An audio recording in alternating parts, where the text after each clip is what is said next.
humanitarian aid and education. Those were the two things that the Peace Corps was set up to provide developing nations: humanitarian aid and education. Does anybody want to guess who Kennedy put in charge of the Peace Corps? Sergeant Shriver. Anybody know who he is? He's his brother-in-law. Yep, he's his brother-in-law. He married Eunice Kennedy. Sergeant Shriver. Here's a picture of Sergeant Shriver over here if you're interested. So Kennedy chose his brother-in-law, Sergeant Shriver, to organize and oversee this Peace Corps. Now, at the time, what type of people went to the Peace Corps? Was it a paid position? You applied and got a job? You volunteered. And who were the people that were volunteering there? Which is really almost the complete opposite now. College kids, yeah, young college students, or just maybe out of college, and they were paid a very small living wage, and they would travel to these less advantaged countries to educate them. Okay? So most of the people that volunteered for the Peace Corps in 1961 were college students, or those that maybe just graduated from college. They were given a very small living wage, and they would travel to these less advantaged countries and educate them. What three ways do you think they educated them? Delaney, what's one way you would educate these less advantaged country people, so to speak? What might you teach them? Right, you'd teach them academically. Very good. You'd educate the people of the country academically. What? You're exactly right. They would teach them in health education and hygiene. So there were three ways they educated the people of these underdeveloped countries. First of all, they educated them academically, like Delaney said. Secondly, like Taylor said, they would educate the people in health education and hygiene. They didn't understand you needed to brush your teeth. What's another way? Is it like politically, like our democracy? Yeah. That's a good guess. They really didn't get into the politics, but they had to. You FFA kids. Well, how did they educate them? Agriculturally. Okay, they showed them how to farm, how to till the land, how to grow crops, irrigate, those types of things. Emily, that's not a bad guess, but we tried to stay out of the political part of that at the time. So, these volunteers would travel to less advantaged countries to educate the people in three areas. They would educate them academically, they would educate them in health education or hygiene, and they would educate them in agricultural matters such as farming and irrigation and planting and those types of things. Well, by the end of 1963, by the time the president traveled to Dallas, there were 11,000 Peace Corps volunteers in 40 different countries. So by the time the president took his fateful trip to Dallas in 1963, there were over 11,000 Peace Corps volunteers, and they were serving in 40 different underdeveloped countries. So the Peace Corps proved to be a big success, and it still exists today. What type of people go today? Retired people like myself that retire and want something to do, you might join the Peace Corps and go overseas and volunteer and help these lesser advantaged countries. That doesn't mean there's not some younger people doing it, but I would say the majority of Peace Corps volunteers now are older people. Okay? All right, that's going to take us to the Bay of Pigs affair, which is going to clear up the Allen Dulles firing and kind of go from there. This was Kennedy's first attempt at foreign affairs. Now remember, people were a little concerned about what about Kennedy other than his religion?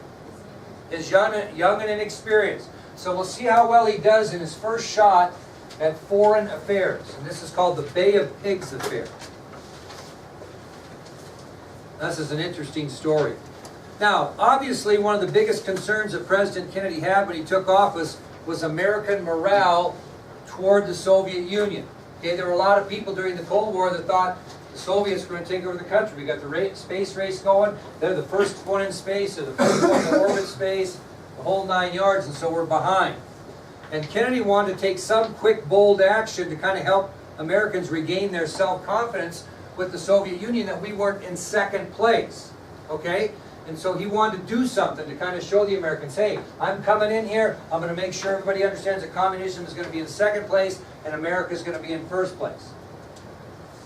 Well, at the time, Cuba, which was a communist country and a very strong ally of the Soviet Union, was just 100 miles away from Key West, Florida. So we have a communist country with a communist dictator by the name of Fidel Castro, just 99 miles, I think it is, from the West Keys of Florida. So we have a communist country really close. And ever since Castro took over, before the Kennedy administration, the goal of America was to try to free Cuba from Castro's control. He was a mean dictator, did not treat the people there very well. And the United States wanted to free Cuba from Castro way back before Kennedy ever took place. And they even developed a plan to deal with Castro in the late 1950s. And who developed that plan? If it was the late 1950s? Eisenhower's administration. So there was already a plan in place when Dwight Eisenhower left the presidency in January of 1961 to try to deal with Castro and help the people of Cuba. Now, here was Eisenhower's plan. They were planning for an invasion of Cuba, but they were going to use Cuban army exiles that were being trained by the CIA to invade. And we'd want to do that to kind of wash our hands from that, would we not?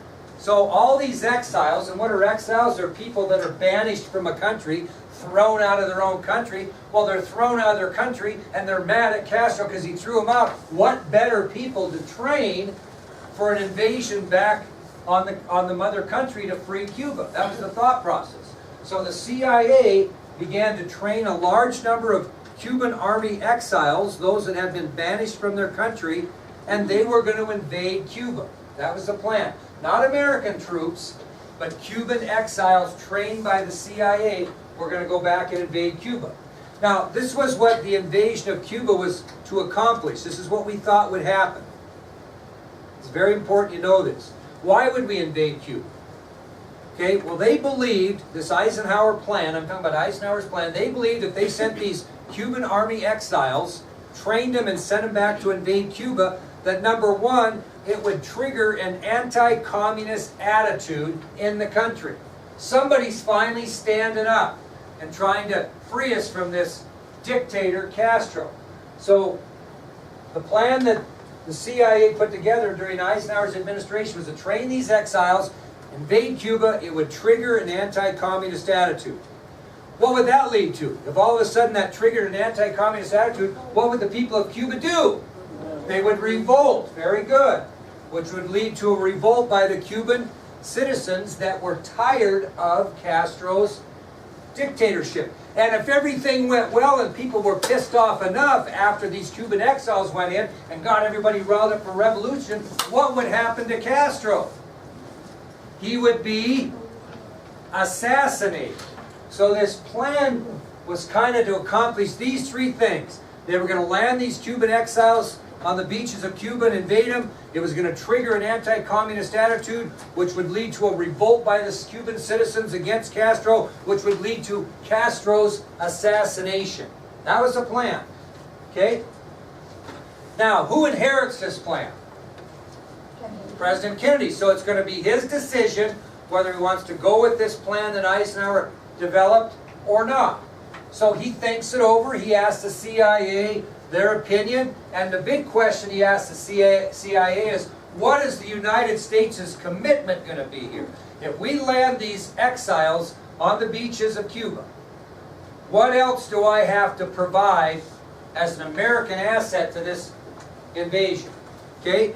And the CIA told them they'd need these three things from Kennedy. These are the three things America will have to commit if you go with this plan. Why does Kennedy care what he has to commit? Because he's trying to stay in the background, is he not? We do not want to get the idea out there that the United States of America is invading Cuba. Because what do you think happens if we invade Cuba? Or they think we retaliates where? Where would they take over that we would not like them to take over? Oh, the North Korea. South. Not Korea. What do we talk about that's got the wall? Berlin. Okay? We are going to protect Berlin from communist control no matter what. So if we go in and invade Cuba, you can bet your dollar that the Russians are going to retaliate and they're going to invade Berlin. That would lead to Of World War. World War III.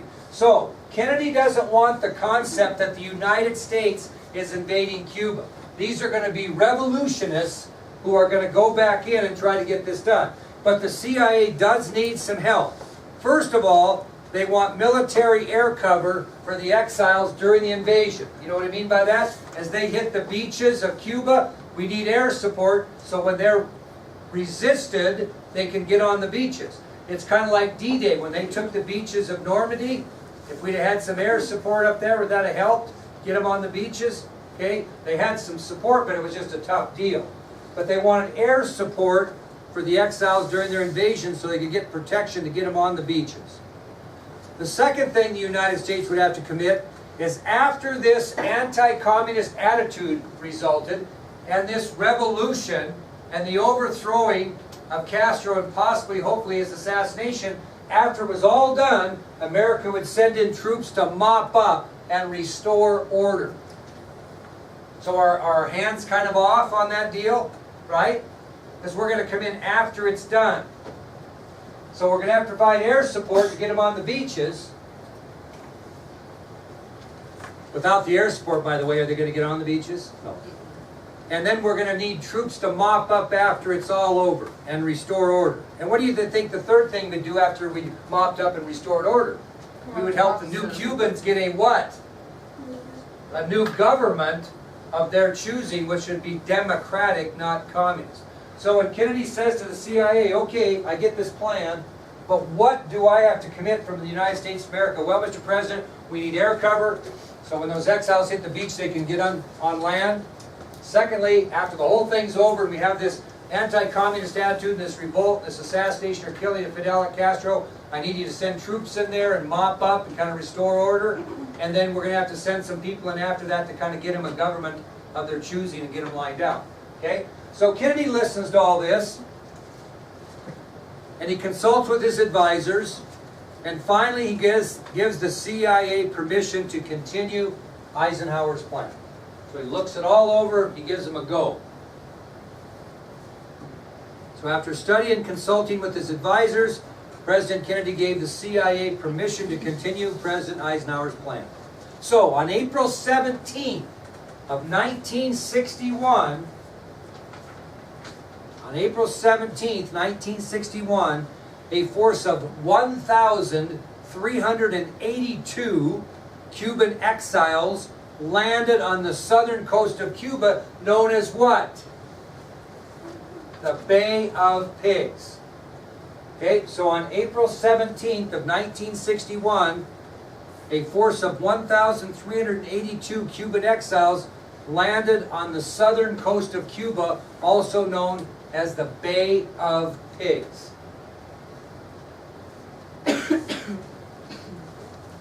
April 17th, 1961, 1,382 Cuban exiles that had been trained by the CIA land on the southern coast of Cuba at the Bay of Pigs.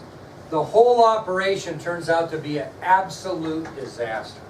The whole thing turns out to be just as bad as it could get, worst case scenario. The entire operation turns out to be a disaster for the United States and President Kennedy. 3 reasons why. 3 reasons why this entire operation turns out to be a disaster for the United States and the Kennedy administration. Anybody want to guess maybe why?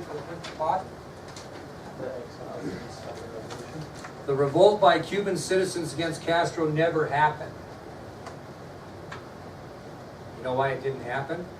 Because the landing site that was chosen by the CIA was too far from the mountains. Why would they need mountains? Come on the beaches, they're wide open, they're open for firing upon. They wanted a landing site that would be close to the mountains so they'd get off and get in the mountains, which would provide what? Cover. Well, the landing site that was chosen by the CIA on the Bay of Pigs was too far from the mountains.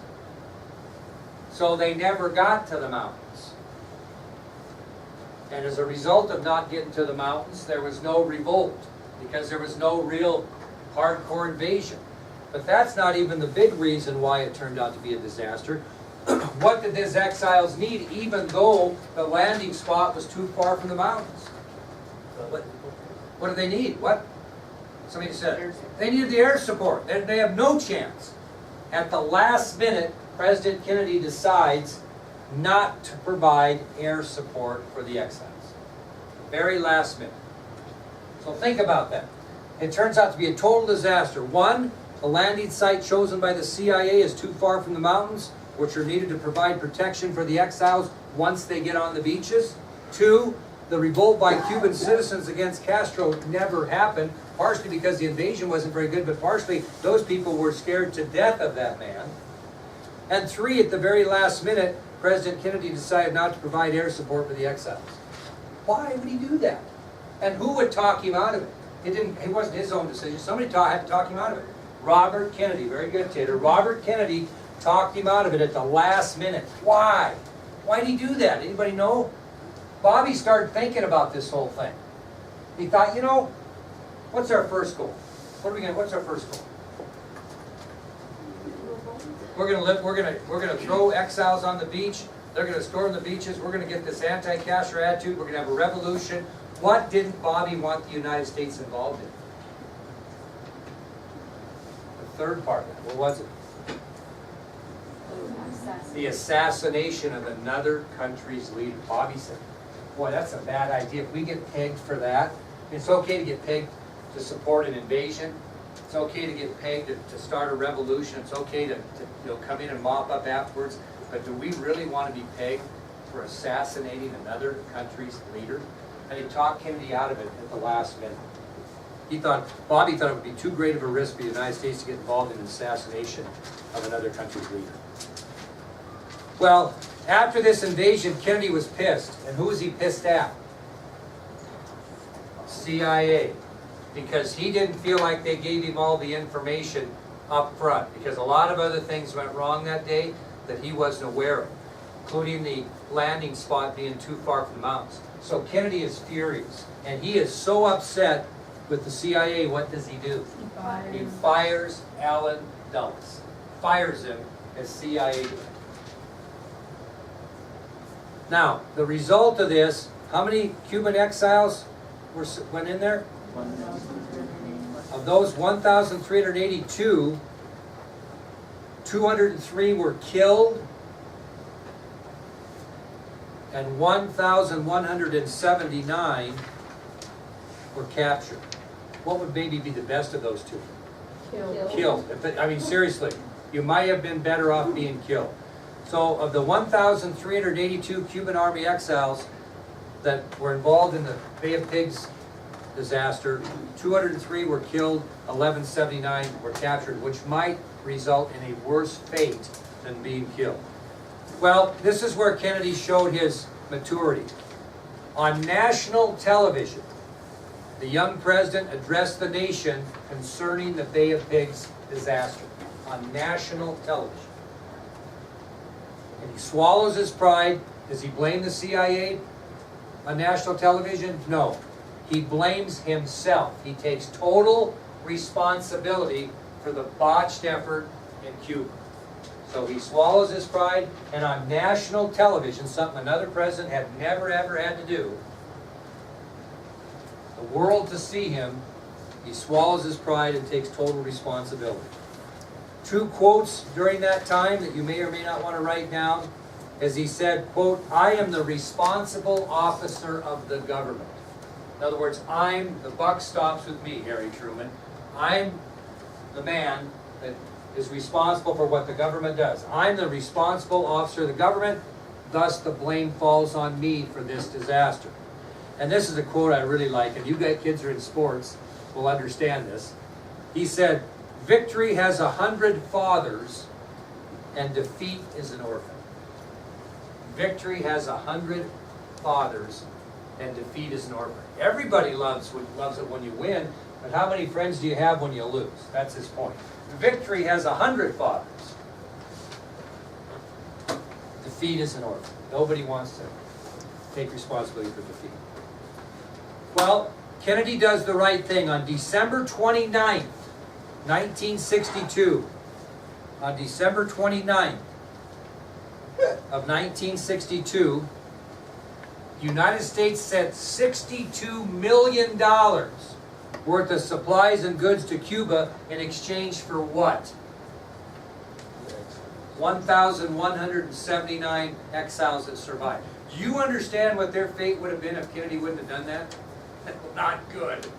So, on December 29th, 1962, after negotiation, the United States sent $62 million worth of supplies and goods to Cuba in exchange for those 1,179 exiles. The man that negotiated for the United States was an American lawyer by the name of James B. Donovan. James B. Donovan. Anybody want to guess what else he negotiated during the latter stages of the Eisenhower administration between two countries where an event like this kind of happened? What else? What? One more time? The army. No? What else did we have to negotiate that looked bad between another communist country late in Eisenhower's administration in 1960 before Kennedy took over? No? What happened that really ticked off the Soviet Union that happened just, what? Oh, that crash. The U-2? He was the guy that negotiated the exchange of Gary Powers for Rudolph Abel during the U-2 affair. So this guy was an incredibly good negotiator. Not only did he negotiate the trade for Gary Powers, the American pilot, and Soviet spy Rudolph Abel after the U-2 affair, he also negotiated the exchange between these exiles and the money that went forward in the Bay of Pigs. So, how was President Kennedy's first experience with foreign affairs, kiddos? Bad. Really, really bad. Okay, tomorrow we'll start out with the Berlin Wall and talk about the speech he gave there and move on throughout his presidency before we get to the Cuban Missile Crisis, okay? All righty.